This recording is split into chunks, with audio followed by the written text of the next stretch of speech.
Hey there, I'm at a taqueria El Roro on Taco Tuesday. Beautiful day in Brenham, Texas. I'm going to be meeting my buddy, the sock monkey, here shortly. I'm a little early, and I thought about getting some steps in, walk around this neighborhood, waiting on him to get here. It's not time yet,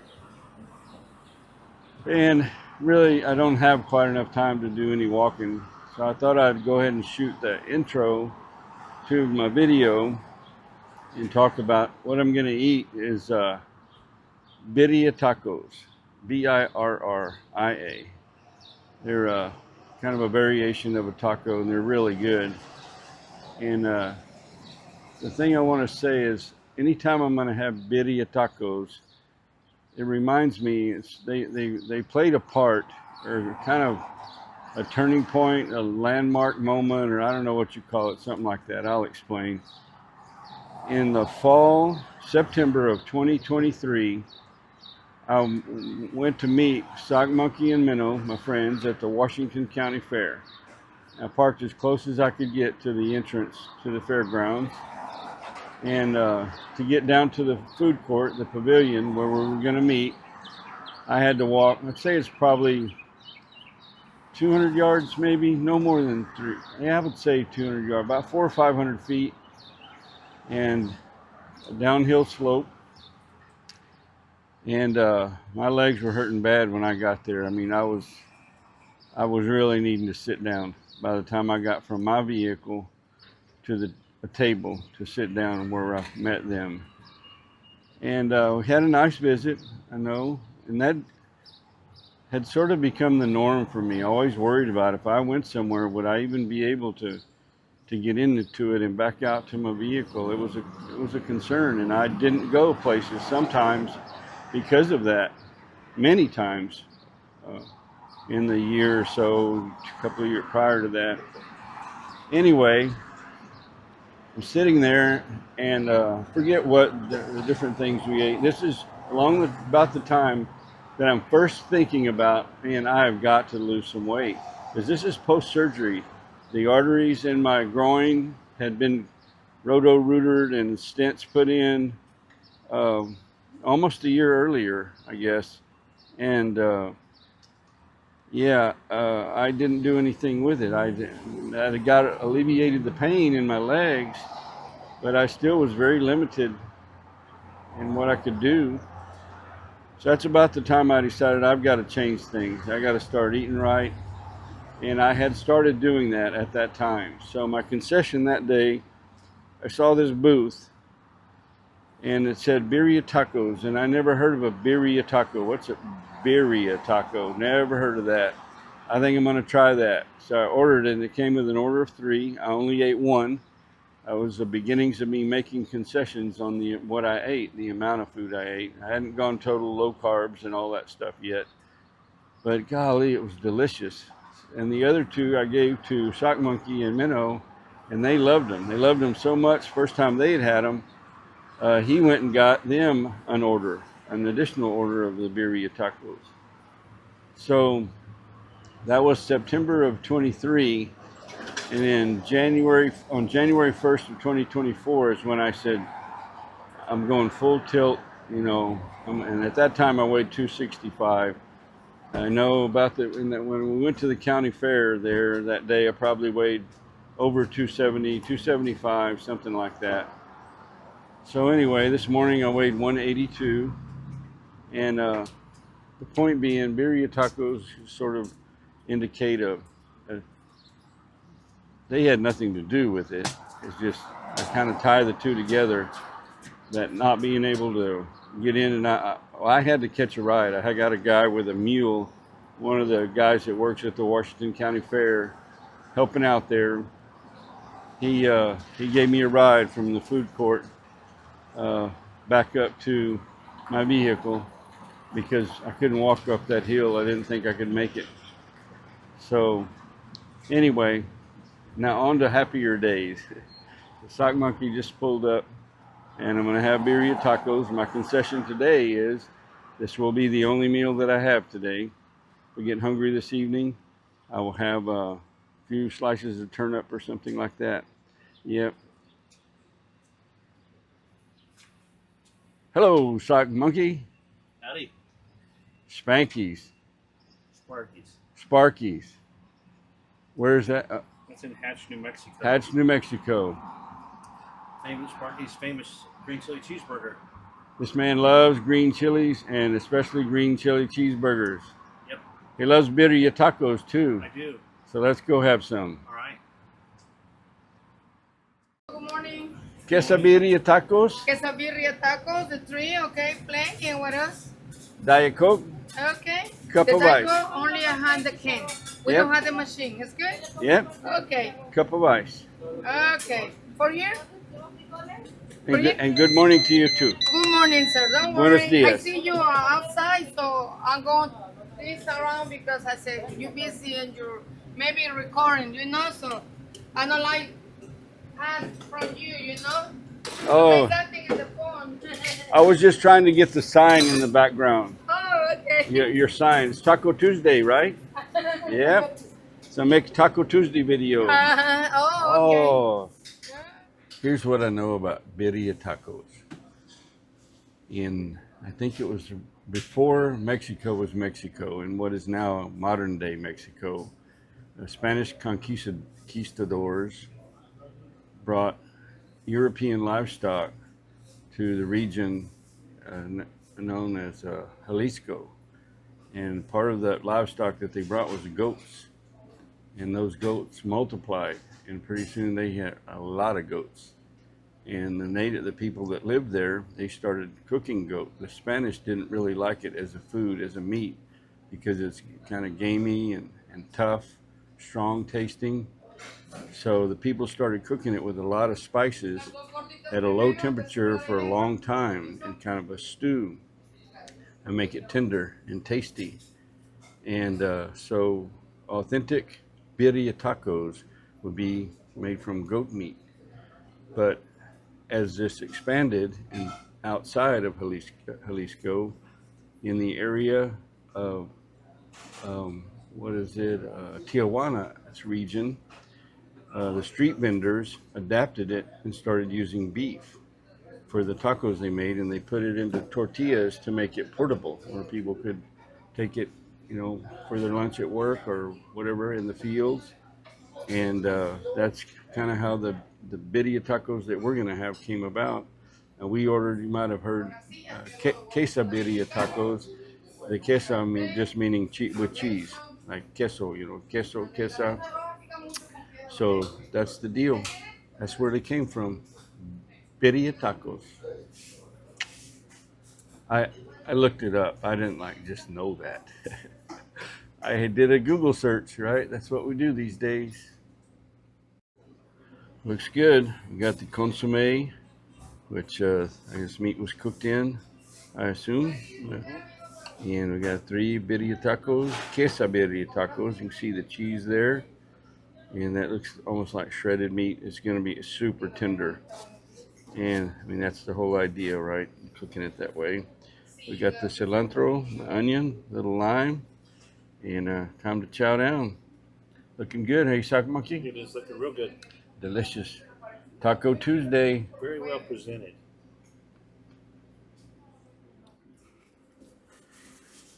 If you're only going to eat one meal in a day, this is a good one for it to be. Mm-hmm.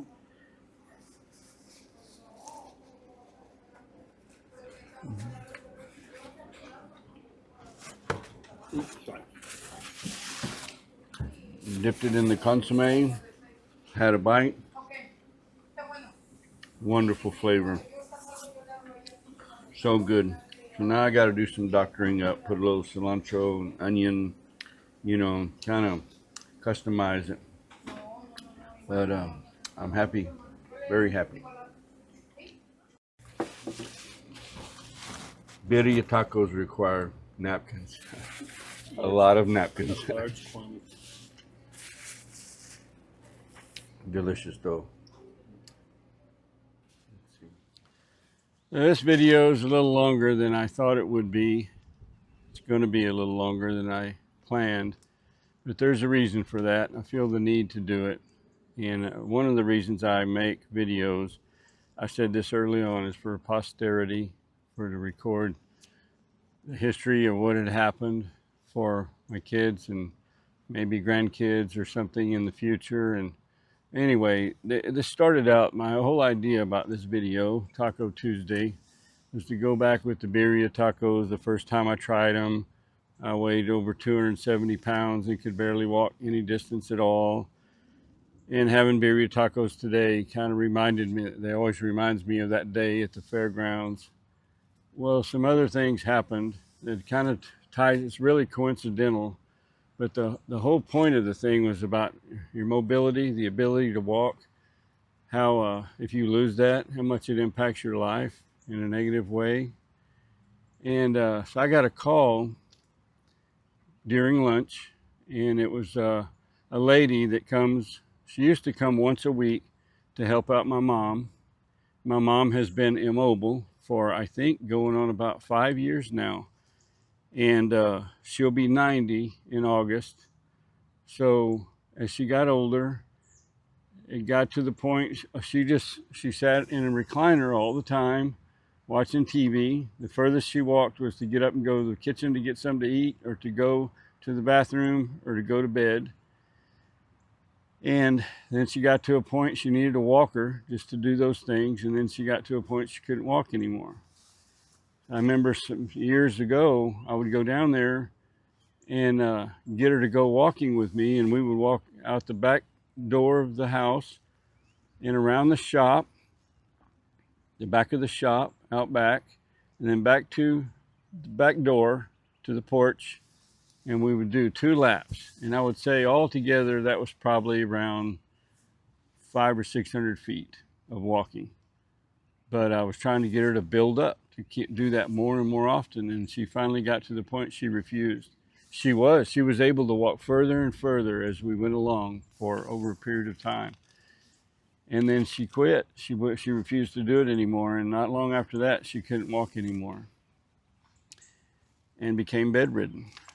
And I think if she had started years ago and walked every day like my grandmother did, one of my grandmothers did, my mom would still be able to walk today. Why is that important? Well, I got the call that my mom's primary caregiver, who's my cousin, and she's in her 70s, she fell and broke her hip. And so we got a problem. Somebody has to fill in, and the lady that's come once a week, her name is Mary, she's an angel, and she used to come once a week. My mom paid her to come, and she changes all the bedding and gives my mom a bath and all that. It's like a home health kind of thing, only she's just a private person, a friend of my mom. My mom's known for, I don't know, 30 years now or something. Mary's just so wonderful. So then I pitched in, and I pay for Mary to come once a week. You know, I wish I could afford to pay for her to come once a day, every day of the week. I just can't do that. So twice a week, Mary comes in and spends a few hours with my mom and takes really good care of her. Other than that, someone else has to fill in. So we're going to try to deal with that, because obviously my cousin will not be able to do that for some time. She's in the hospital. I think she's going to have surgery tomorrow. So that gets me back to the point of, so my cousin, the reason she fell, she doesn't walk.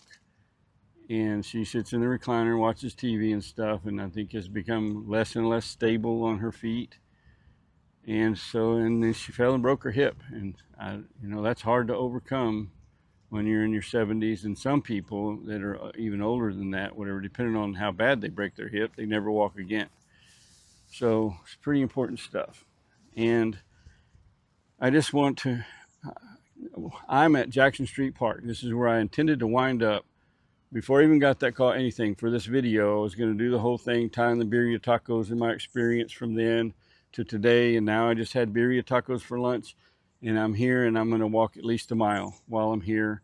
And that comes from taking greater care about what I eat. You know, you are what you eat.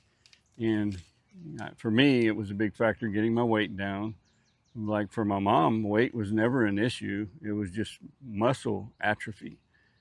And if for whatever reasons you don't or can't walk, you will lose the ability to walk. That's what my mama Georgie always used to tell me, and she was right. And so I have this friend, Calvin. He has a channel, RV Living with the Geezer. I'll post a link since I mentioned him. I'll post a link. And Calvin is very wise, and he always says at the end of his video, not always, but part of his closing of his videos is often keep your health. And that is not a throw in. He has come to realize that's important, right? And he goes walking as he wants to continue to be able to walk. And very similar to me, I have another friend. Probably I would not be making YouTube videos if not for Dennis. And probably I would guess about half of my subscribers watch Boondocking with Dennis, know exactly who he is and what I'm talking about. And Dennis, not too long ago, had become immobile. He needed somebody to come help him, and now he's able to get out of his truck and using a walker, go in and go into a place like a business or go to the restroom or something. So that's some mobility, right? And he's building on that. And he's a great support. I pray for that man every day because he's been such a good friend and supporter of mine. I met him through watching his videos and making comments, and I went and met him one time. And this last time I went to visit my mom, I made a trip to Rockport specifically just to go visit with Dennis. He encouraged me to make YouTube videos, and why I feel so strongly about this is I know exactly where I was where he was. I was in that position a couple of years ago where I was not far from, I either had to go the other way or it was just going to get worse. And I had to have surgery to even get started. I did that. He just had a surgery that should help him long term. After that surgery, and I didn't do it right away, but then I started building on, taking short walks. I didn't need a walker, but it's not exactly the same, but it's very similar. He's now able to do more than he could not just weeks ago. And he's building, he's determined to get better, and that's what it takes, right? And that's kind of the moral of the story, or the point I'm trying to get to is, it's not that it's important to take the effort to keep your mobility. And I'm not saying you lose everything if you lose your mobility, but you lose a lot. It's really makes your life a lot more enjoyable if you can get around. I'm not sure what we're going to do about my mom. I'm going to think about that some, and I'm probably either this evening or tomorrow going to be headed down to Victoria where she lives, and I don't know what I can do. I can't change my mom's diaper. I can't do that, and I can't afford to hire somebody, to come full time. Maybe temporarily, that might be the answer. I may be able to figure out a way temporarily to get some care 7 days a week. And Donna's daughter, she filled in the last time Donna was ill, or she was in the hospital, and she did a great job. I appreciate that, but she has her own life, and she can't be expected to. And my mom pays her. They don't do this for free, but still, I don't know. I didn't mean to get that deep into it. I just appreciate all the people that are helping to care for my mom. Mary, I don't know what my mom would do without her. She's a godsend. Like I said, she's an angel. I'm going to go get some steps in. Since I mentioned Calvin, RV Living with the Geezer, I'll put a link to his channel. Most of you probably know him, but I know there are some people that I've met from other places that follow my channel, and people from back home, like where I grew up, that follow my channel. So if you haven't ever checked it out, check out RV Living with the Geezer. He's a good dude, tells great stories. An old fireman from way back, grew up on a ranch in South Texas, which a lot of my friends back home will know exactly what that's like. And Boondocking with Dennis. Probably the biggest, as far as YouTube goes, the biggest supporter I've ever had. He's helped me in so many ways. And yeah, I guess that's it. I'm going to go walk, and then I think I'm going to go clean some stuff out that I've got. I'm hauling around in my truck, and pack a bag and go see about my mama. And until next time, I'm going to say, may your troubles be few and your blessings be many. God bless you. I'm out of here.